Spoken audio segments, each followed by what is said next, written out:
It's just that I think the public needs to be informed. We need to be told the benefits versus the risk. We need to know what we're facing. Well, the darker side of the polio vaccine, and what nobody knows, is that Jonas Salk has pointed out that in the last 10 years in this country, 2/3 of all the cases of polio have been vaccine-induced. How many cases is that, Bob? How many cases, Bob?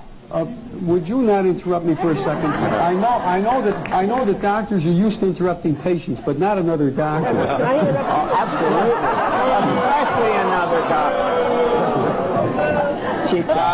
I think, but let's get.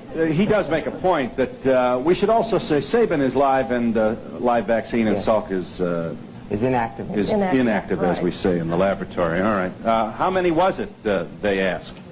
Well, how many people know that the European epidemic of polio, there were about 20 or 30 cases in this country.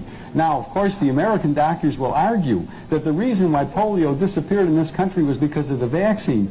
But then why did it disappear in Europe in the 1940s and the 1950s without mass vaccination? Right. Why doesn't it occur in the third world where only 10% of the people have ever been immunized against polio or anything else? So, in other words, we may be fighting a tiger that died. That's quite correct. Ask the people in Great Britain, ask the people in Japan who back here, gentlemen, if you please. I've got probably the smartest audience we've ever had. I have a question. How long a delayed action, if any, would you connect this with, like MS?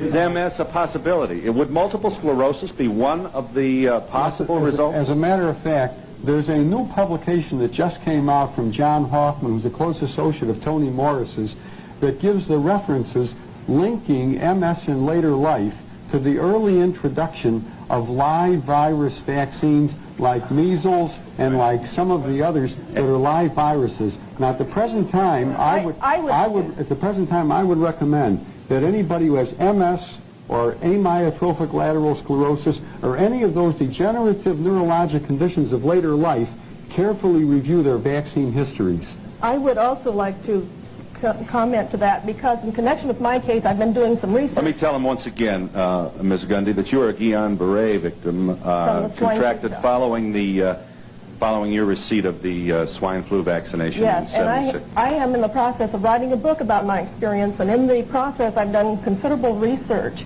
And from what I have learned, it looks as if immunizations frequently cause autoimmune diseases, not only Guillain-Barré syndrome, but lupus, rheumatoid arthritis, multiple sclerosis, and other types of things. Now, I have no data at this point. We should also say that there's a good deal of evidence suggesting that multiple sclerosis may be the result of distemper in an animal that the victim received during childhood. Now, none of this is absolutely nailed to the wall. But that's the problem with this. What's a mother to do with all of these balls in the air and nobody really certain? I would just like to also comment that we had 46 million people vaccinated with the swine flu shot.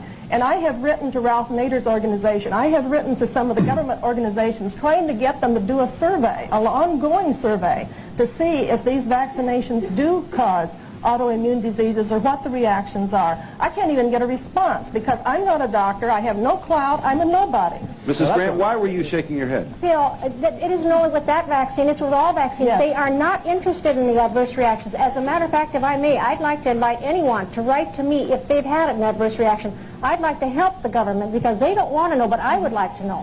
I am a mother of 3 children, and I have been informed and I've read up on these things. And I chose not to vaccinate my children, but when they get to school, why is it that I have to fight for my rights as a mother and the choice I've made? Let me just quickly, we're long, but that's a very important question. Here are the states in which you either have the totally free decision about whether or not to vaccinate, or we're calling them loophole states, states where they're not going to send your child to solitary if you don't have his card, you know? All right, California. Not all children must be immunized in these states. Some require religious reasons. Some places there is a bureaucratic humma you have to go through to prove that you're this or that. And others it's probably easier. So just for the sake of simplifying this, Colorado, Idaho, Indiana, Iowa, Louisiana, Maine, Michigan, Minnesota, Missouri, Montana, Nebraska, North Dakota, Ohio, Oklahoma, Pennsylvania, Rhode Island, Utah, Vermont, Washington, and Wisconsin. If your state is not on there, it means that your child is going to be left at the kindergarten door feeling very, very much an outcast because he didn't get his immunization shots. And we'll be back in a moment.